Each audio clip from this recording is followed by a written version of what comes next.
Baik, Assalamualaikum warahmatullahi wabarakatuh. Saya Farhan Mutawakil Haidar. NIM saya 22416255201133. Di sini saya akan membuat video praktikum Big Data, tugas dari Pak Iman untuk melanjutkan dari praktikum sebelumnya dan dibuat menjadi sebuah tugas video. Baik, pertama kita akan membuka terlebih dahulu untuk materinya. Untuk materi praktikum pertama, data profiling dan format efisiensi. Oke. Di sini definisi dari Parquet. Parquet adalah format dari file kolumnar open source dari Apache yang dirancang untuk analitik data. Berbeda dengan CSV yang menyimpan data per baris, Parquet menyimpan data per kolom dengan kompresi data dan metadata.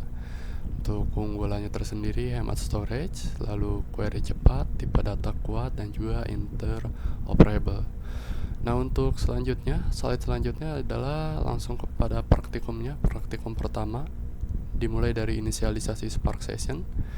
Pertama kita membuka Jupyter Notebook, lalu kita membuat Spark Session untuk entry point dari semua operasi Spark. Nah, berikut ini untuk konfigurasi. Nah, untuk sebelumnya saya sudah mencoba terlebih dahulu, jadi sini sudah ada. Pertama kita akan saya akan mencoba running satu shell ini. Kita running.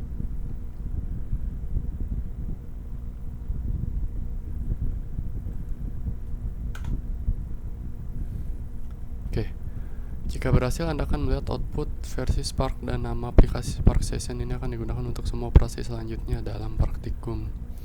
Nah, di sini sudah muncul untuk Spark versinya 3.5 dan app name-nya P1 Profiling. Untuk selanjutnya, langkah praktikum yang kedua, generate dataset sintetis. Untuk keperluan praktikum, membuat dataset sintetis yang mensimulasikan log clickstream e-commerce. Dataset ini berisi 200.000 record dengan kolom tanggal, user ID, negara, URL, status HTTP, dan bytes. Dan berikut ini untuk codingannya. Di sini saya sudah mempaste ke dalam Jupyter, langsung bisa di run saja. Baik, di sini akan menunggu hasil running dari Jupyter. Oke. Lanjut ke langkah 1.3, profiling data awal. Langkah profiling membantu untuk memahami karakteristik data untuk sebelum transformasi. Kita akan melihat jumlah record, kolom, dan statistik deskriptif untuk kolom-kolom kunci. Ini untuk kodenya. Lalu sudah saya pastekan ke dalam Jupyter, lalu di run.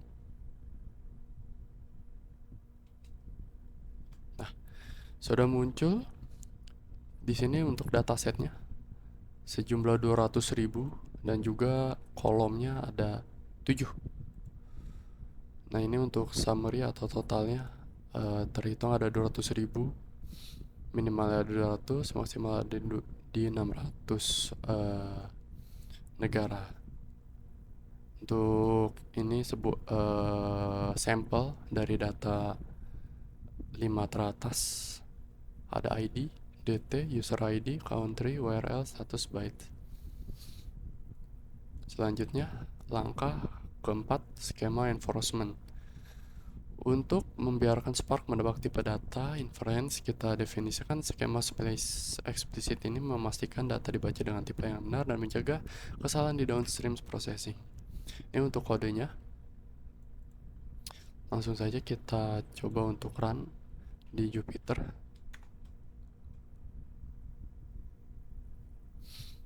Oke, untuk hasil yang muncul adalah berikut. Ada isi dari variabel tipe data yang ada di variabel di dalam dataset ini. Selanjutnya, mengkonversi ke Parquet. Di sini akan menulis data ke format Parquet dan mengukur waktu yang dibutuhkan. Kita juga akan membandingkan ukuran file hasil dengan CSV asli. Oke, di sini saya sudah mempaste ke dalam Jupyter, lalu langsung saja di running, menunggu. Oke, untuk waktu tulis ke konversi ke Parquet adalah 2,63 detik. Lanjut, langkah praktikum yang ke-6, perbandingan ukuran file. Oke, dihitung dan dibandingkan ukuran storage antara CSV dan Parquet. Fungsi helper di bawah ini akan rekursif menghitung total bytes dari semua file dalam directory. Oke, sini kita akan merunning. Oke, di sini hasil total dari hasil running sebelumnya ada untuk CSV bytes 8.600.000. Untuk Parquet ini hampir setengah lebih ya, seperempat, sangat kecil sekali. Compression ratio-nya 2,86 dan saving PCT-nya ada di 65,1. Oke, sekian untuk praktikum ke pertama. Akan lanjut praktikum yang kedua. Oke, baik. Di sini saya akan melanjutkan ke praktikum yang kedua, yaitu data quality dan medallion arsitektur. Untuk dari medallion arsitektur ini sendiri terdiri dari 3 layer, yaitu bronze layer, data mentah, images, action only, minimal transformation, dan format verticalis. Setelahnya ada silver layer, data bersih hasil validasi, tipe data tepat dari null atau terbukti tertangani dan siap layer. Yang ketiga adalah gold layer, data agregat atau metrik, tabel bintang, dan optimize untuk TI dan analytics. Layer quarantine menampung data yang gagal validasi untuk update dan perbaikan tanpa mengakhiri silver atau gold. Oke, untuk langkah pertama, setup quarantine di sini membuat forward terlebih dahulu. Saya sudah mempastekannya ke dalam Jupyter. Hasil saya dijalankan. Lalu yang berikutnya sudah saya pastekan juga di sini. Di sini ada penambahan dari sebelumnya, yaitu yang pertama yang ini untuk mengimport start session, lalu baru dipastekan ke shell yang ketiga. Yang ini dijalankan terlebih dahulu. Oke, sudah muncul. Lalu yang ini dijalankan. Oke, sudah muncul.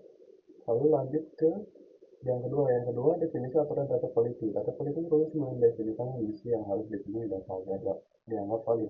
Aturan ini disesuaikan dengan bisnis logik dan kebutuhan analitik downstream. Aturan validasi user tidak boleh null 1 sampai C 200 sampai 599, area tidak boleh kosong, dan bytes-nya tidak lebih dari 0. Nah, untuk langkah selanjutnya adalah implementasi validasi menggunakan Spark SQL function untuk mengecek setiap aturan dan menambahkan comparison pada error record dengan lesson null adanya data buruk. Ini untuk kodenya yang sudah saya pastekan ke dalam Jupyter yang dijalankan. Di sini hasilnya adalah bad records sebesar 39.934, lalu good records-nya ada 160.000. Selanjutnya, menulis layer output ke layer. Data buruk ditulis ke quarantine untuk investigasi, sementara data bersih ditulis ke silver layer. Mode forward memastikan idempotensi, jalankan ulang tidak menghasilkan duplicate. Ini untuk kodenya. Saya jalankan. Nah, di sini outputnya adalah 7 data buruk tersimpan di quarantine, 7 data bersih tersimpan di silver. Langkah selanjutnya adalah error manifest. Error manifest adalah laporan aggregat yang menunjukkan distribusi error berdasarkan external code. Ini membantu kita memahami pola masalah atau data quality. Berikut kodenya. Sini coba langsung saya jalankan. Untuk present, base statusnya ada di 39.000, dan error manifest tersimpan ada di quarantine error manifest.csv. Langkah selanjutnya, run report. report adalah metadata eksekusi yang mencatat metrik penting seperti jumlah report masuk atau keluar, error rate, dan timestamp. Simpan di dalam format JSON dan integrasi dengan monitoring tools. Sini sudah saya pastekan dan ada sedikit perubahan karena saya mengalami sedikit error. Langsung saya jalankan. Oke, hasilnya adalah report save as run report D2 JSON.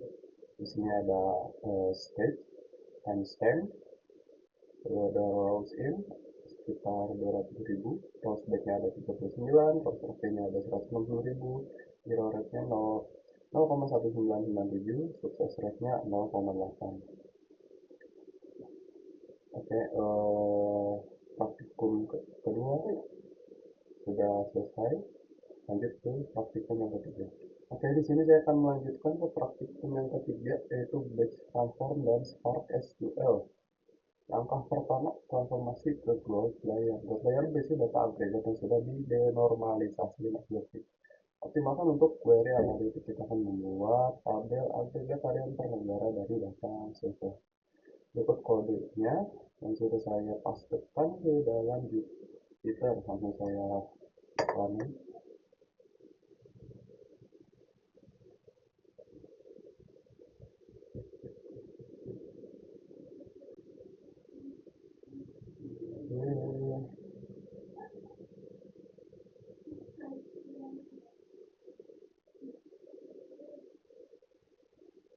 Oke, sudah muncul.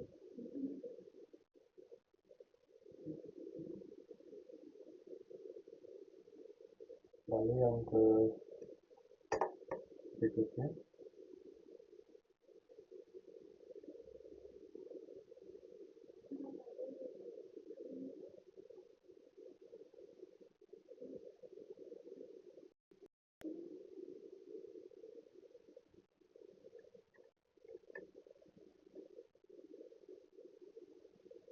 ya di sini sudah muncul dari hasil kode berikut. Itu ada kolom DP, itu tanggalnya, lalu country, total bytes, dan event. Di sini ditampilkan 10 data teratas. Selanjutnya, partitioning group data. Partitioning membagi data ke dalam subdirectory berdasarkan kolom tertentu, biasanya tanggal. Ini drastis meningkatkan performa query yang memfilter berdasarkan kolom partisi. Di sini sudah saya pastekan, saya jalankan. Sudah, lalu selanjutnya saya jalankan.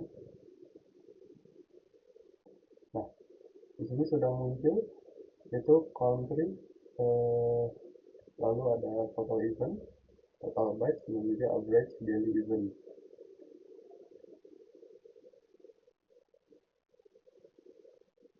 Oke, baik.